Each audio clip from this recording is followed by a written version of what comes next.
Hello everyone, this is Karen from Blue Rooster Farms, and today we're going to make pie crust. So I am just using an old traditional pie crust recipe, and it's just from an old cookbook of mine. This is probably my first cookbook that I had when I was young and living on my own, and so it's probably about 40 years old. It's a Pillsbury cookbook, and it's just got the basic pie crust recipe. We're going to do the double pie crust, even though you may only want to do a single, then you'd have that recipe. I'm going to be using one of them today and doing another video for a pie, and then I'll save the other baked pie crust for like a pudding filling or something for in the future. But today this video is about making a pie crust and rolling it out and putting it in the pan. So let me show you how it's done. All right, so the first thing you need to do, and I'm just gonna keep this so you can see it. I think you can see it, yep, is you're gonna put in your pan, in your bowl,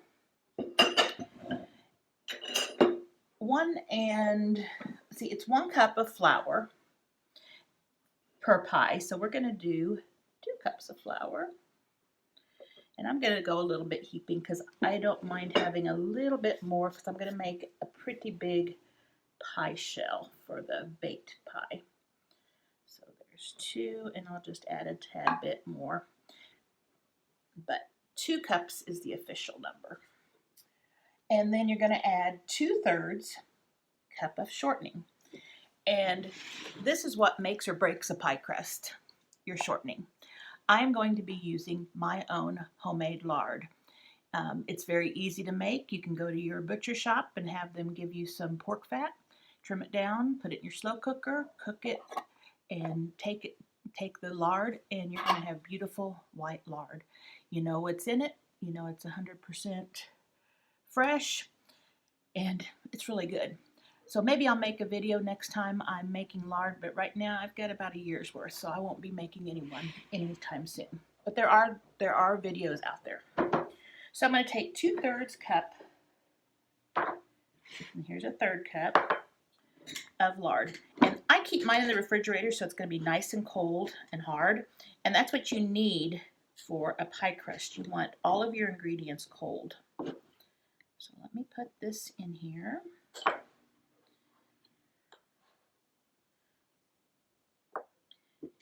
And I'm pretty good at eyeballing things. I've been cooking for a long time.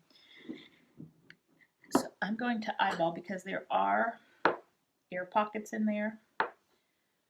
I'm not going to scrape off the top. I'm just going to put that for 1/3 cup. There is larger air gaps in there. And I'm going to do another one. And remember, I added a little extra flour to mine, so I'll add a little extra lard. Now you can use shortening like Crisco. Some people use butter.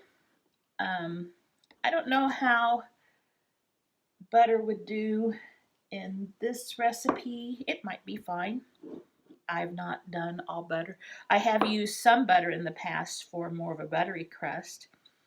And I don't remember. I think it came out okay. I want to push that down somewhat, but I don't want to play with this too much because I don't want it to warm up. Okay, so there, again, there's air holes in there. I don't know if you can see it. That's awfully white. And there is 2/3. All right. And into that, we're going to add about a teaspoon of salt. And I'm just gonna, and I'm using kosher, so it's gonna be a little bit more than a teaspoon since they're large granules and there's more airspace in there. So that's about a teaspoon. Sometimes I use about a teaspoon or so of sugar or a tablespoon of sugar or something too. I won't do it on this one. All right, so then I take my pastry cutter. You can use knives, you can use a pastry cutter. Some people like to use their fingers.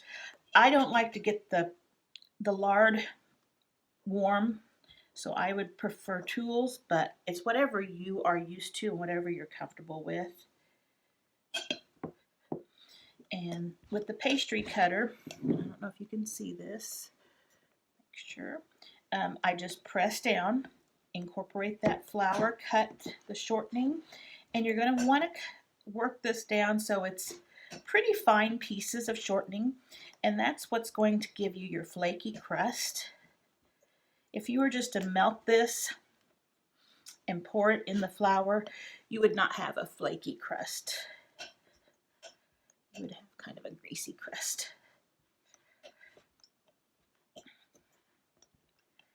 And so work that in. And then I like to kind of take in more of a wrist action. And let me see, get you, go down the sides of all around. You can see that. And then go through the middle. And let's take a look at what we've got right now. It's not quite there yet, but I'll show you what we've got. Okay, so right now, you will see we still have some larger chunks, and those are too big. We don't want those. We want to get those larger chunks broken down. There's some more big ones. I don't know if you can see that or not. And we want to get those evenly distributed. We're almost there.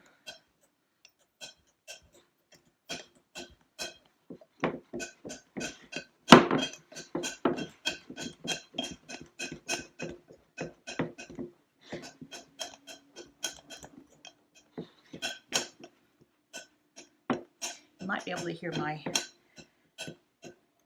laundry going in the laundry room.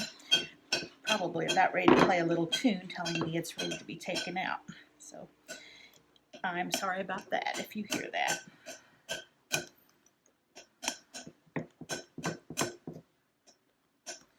Let's see what we've got. I think we're just about there.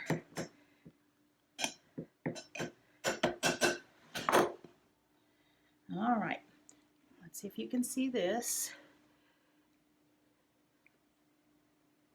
Now we have little pieces, pea size or smaller, but the majority has been incorporated through. Okay, the next thing I want to do, put our pastry cutter aside now, is I'm going to get a fork,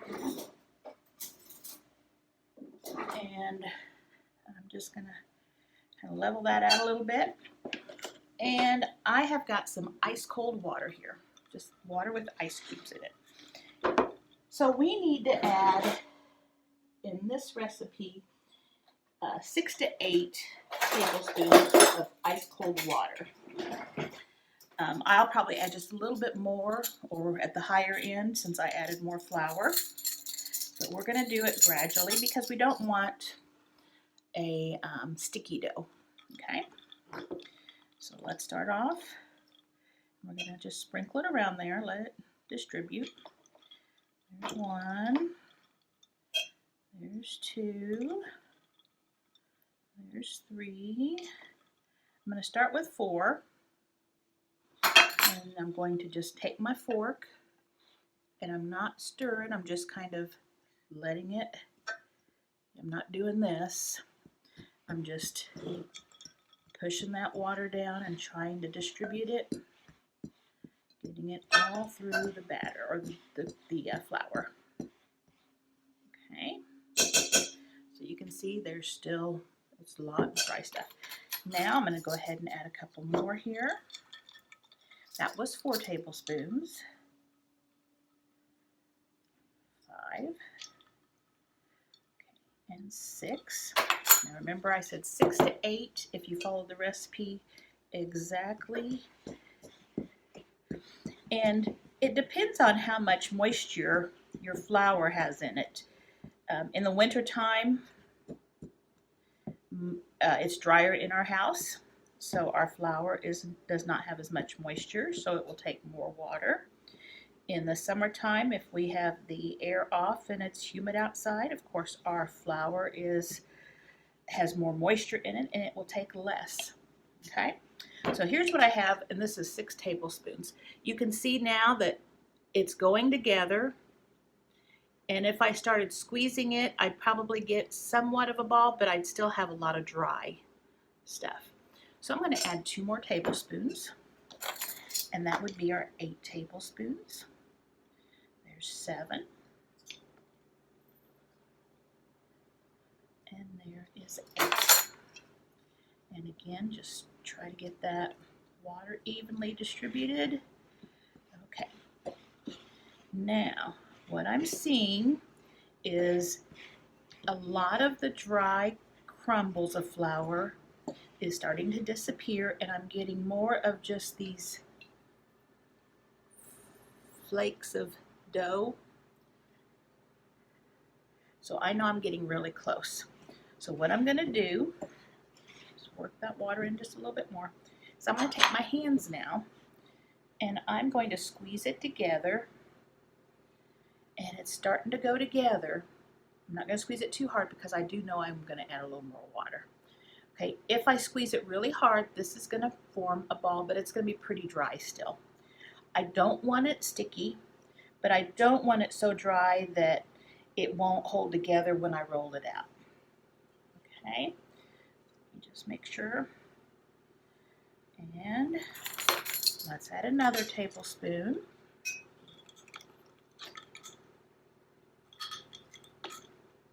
And then I'm going to kind of be selective of where I put that, where there's some dry spots, toward the bottom. Okay. Now I'm just kind of squeezing it, and I can tell by the way it's going together that I think we may be good. Yeah, we're good. So what I'm going to do, clear off my board here. Okay. Now I'm going to see if I can get this into a ball. Remember, if it's still got a lot of dry flakes, you can add a little bit of water directly to those areas. Just sprinkle a little bit, and you'll be good. Okay, so let's just put this out here, right here. Get all that out of there. Okay, you see how, oops, let me scoot you back here a little bit. Make sure you can see over here. Okay, you see how that is going together?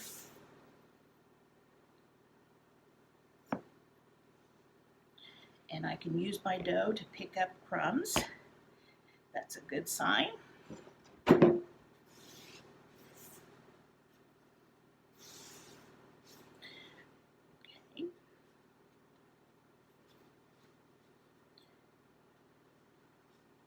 And I don't want to play with it much. I just want to push it together. Now, I don't know if you can see this, but it's not like a bread dough. It is, you can see the flakes and you can see the texture in the dough. Okay, this is just right. Now, like I said, I'm doing 2 pies, so I'm going to cut this in half. And actually, I'm not going to cut it exactly in half because one of my pies is smaller than the other. So I'm going to give one of them a little more. Let me just grab a knife here. All right.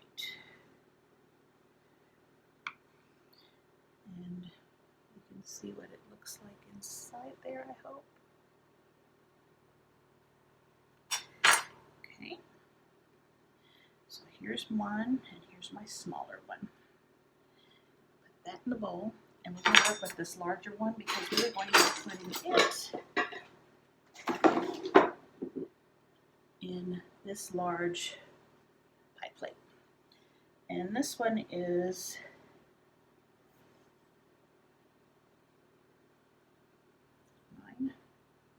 9 1/4. 9 1/4. It's a big one. Okay. So what I'm going to do, take a little flour, dust my board, get my board where you can see. Okay. And I'm just pressing, I'm not kneading, I'm just squeezing it together so that it will stay together. And then I'm going to take my rolling pin. Now, if you wanted to chill this beforehand, that's perfectly fine. I don't have time to let it chill today, so I am going to just work with it right now. I just turned it over. Now I have the flour side up, and there's still plenty of flour underneath. And remember, I'm making a circle, so I want to keep this dough in a circular shape. You know, when you're making cinnamon rolls, you want to do it in a rectangular shape, but a pie crust, if you're using a circle pie pan, you want a circle.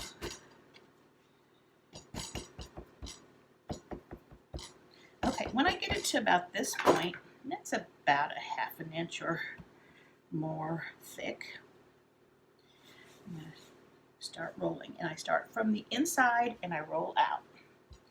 And as I roll, my dough should kind of slide a little bit. That tells me that there's enough flour underneath.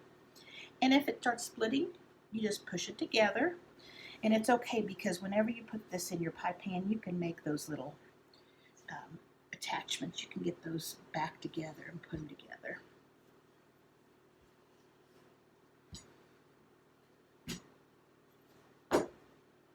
And if you notice one side's getting a little bit bigger than the other, go the other direction because you want to keep it as round as you can.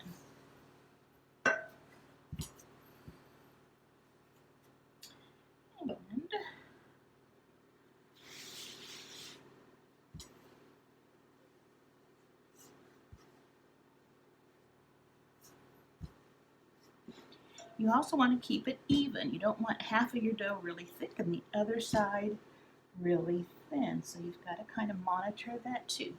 So right now, move you down here.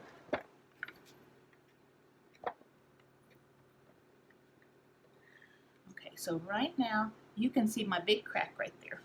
And you can put that just together like that. And if it splits open again, it's okay. Once it's in the pie pan, we can fix it.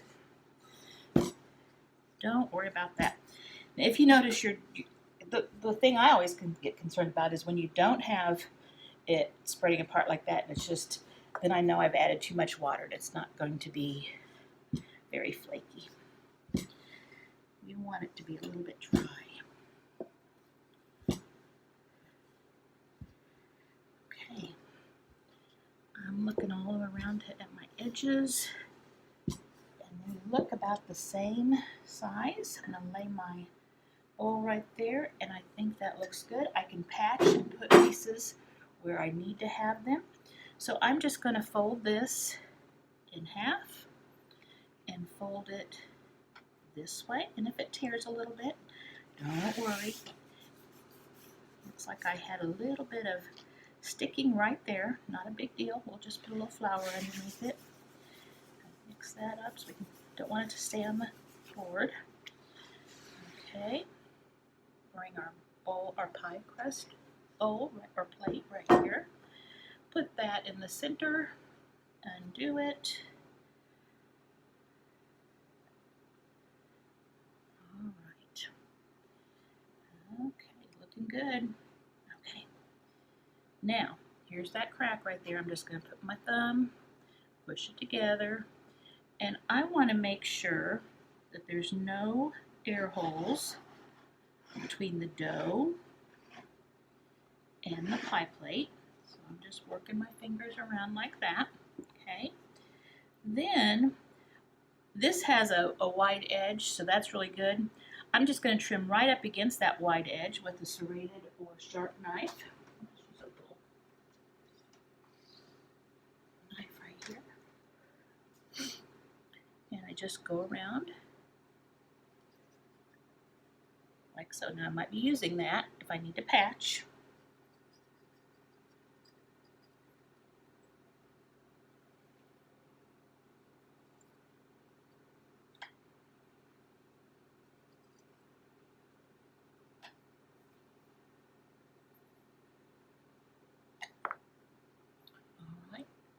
So I've got it all trooped up around the edges.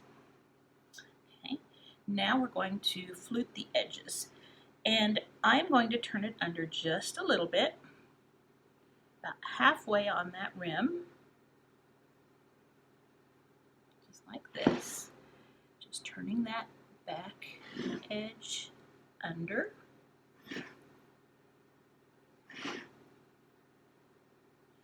I'm still on the rim, about halfway around it.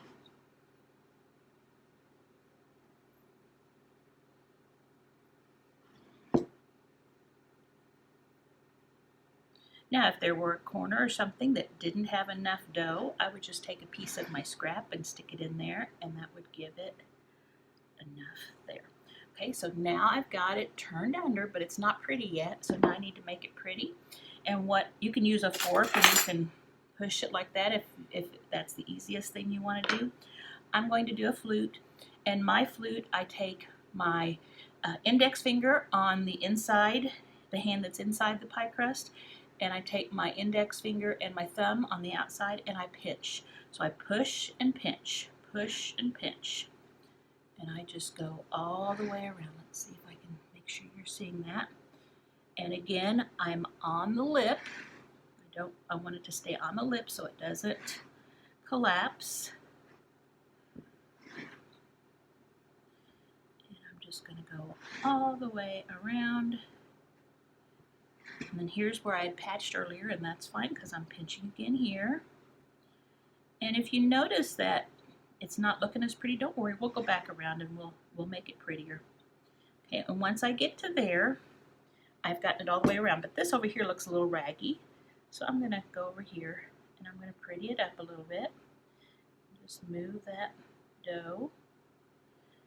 And this one right here wasn't quite as thick, so I'll move that. I'll take my fingers and I'll make sure I've got all the air between the pie crust and the plate out. And you might notice that some places are a little thicker. If you notice that, see if you can press it down with your thumb and kind of spread that thickness out. Like right there where I had my overlap, it's a little thicker. So I just spread that out. Okay. So within just let's see, in 20 minutes we were able to get our pie crust made. Now I'm going to take my other pie crust. This is going to be filled before I bake it, okay? This next pie crust I'm going to make, and it is going to be baked and then filled later. I might freeze it after I bake it.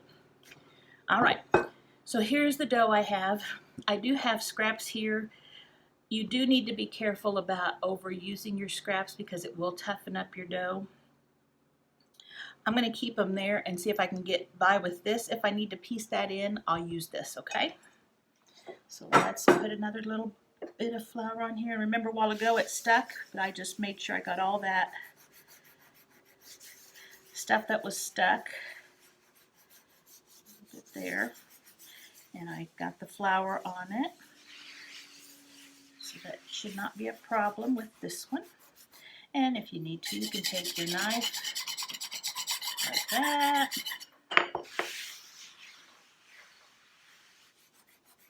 Okay. And I'll put some on the top. Press it down. Start off by kind of just pounding it.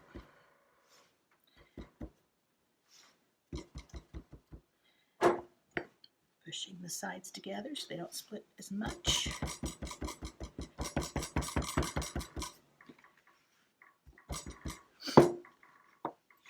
Keep it floured underneath.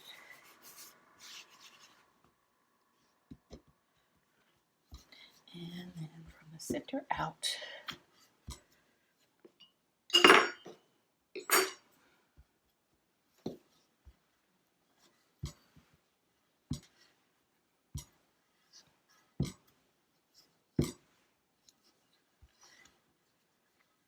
And if you notice it sticks, a little more flour. Check your rolling pan to see if you have anything stuck on it. If you do, just take it off. this.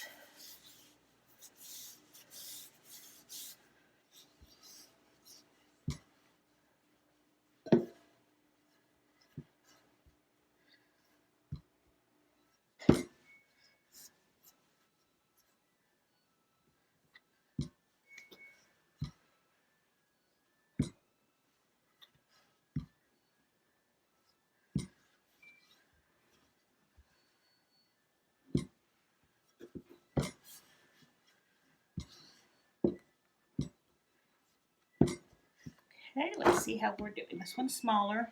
That looks pretty good. Again, I fold it in half.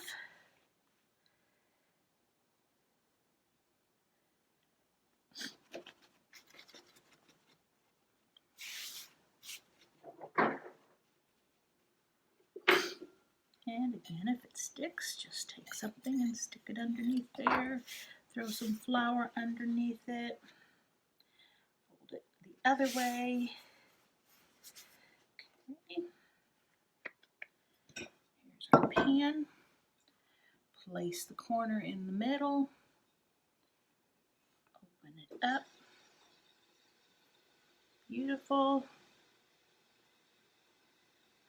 I like to check and make sure all of my edges go to the edge of the glass. This one's a little short. I'll be piecing a piece in there, I believe. And I'm going to have a little bit of a hangover because this time I am not going to shrink it down since this is a smaller pie pan. Press it in to make sure there's no air gaps. Another little spot that can be a piece hangover. Okay, anything that needs a little bit of a hangover, I'll just piece a piece in here. And it'll be good. All right, so this time I am going to shorten it up if I need to. A little bit, not much. Probably an inch. If anything hangs farther over than an inch, I'll trim it. I'm going to use all that dough for the crust. So now you can see how I've let it hang over. Okay. Now I'm going to take and I'm going to flip all of that excess dough and I'm going to keep it at the edge of the pie plate. Okay, do you see that?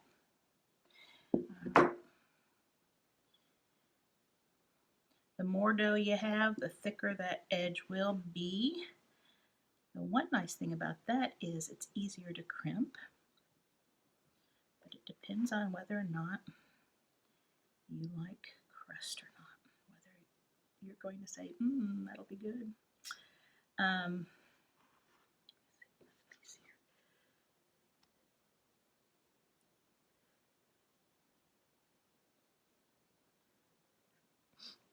It also will give a sturdier edge and it can hold a little bit more filling. The higher up you go. Okay, so it's just about around. Okay, so nothing pretty right now. All I did was turn under the part that was hanging over the edge. Okay, now back to what we did a while ago. I'm going to go and put, I find that sometimes I use my middle finger there too, because I don't have a fingernail on that one as much. But just go around, pinch and push. And that's where you get when you have a place that you were adding a piece, that seals it in right there. And again, the first time around, we're just getting it shaped. We'll touch up if we need to. Okay, so now we go back, press it against the side.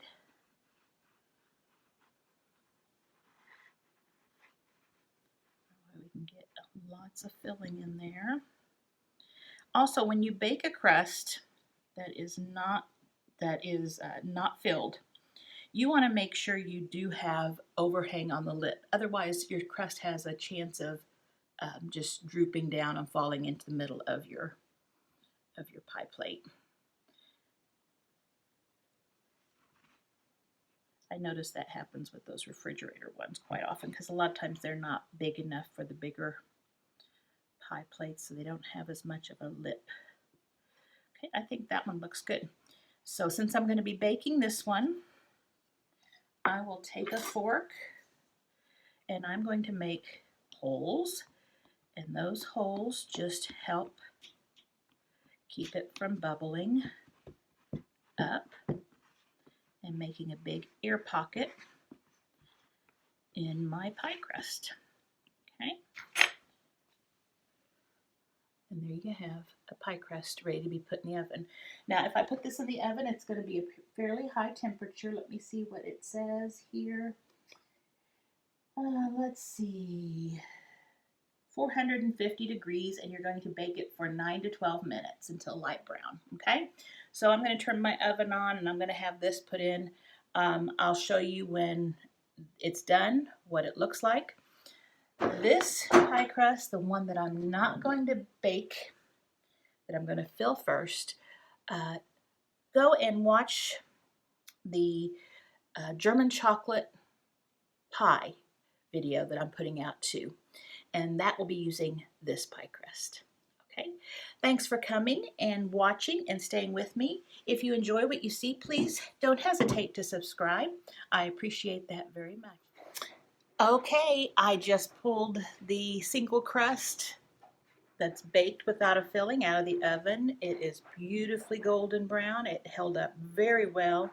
I can see little crispy air bubbles and stuff inside the flakiness. I had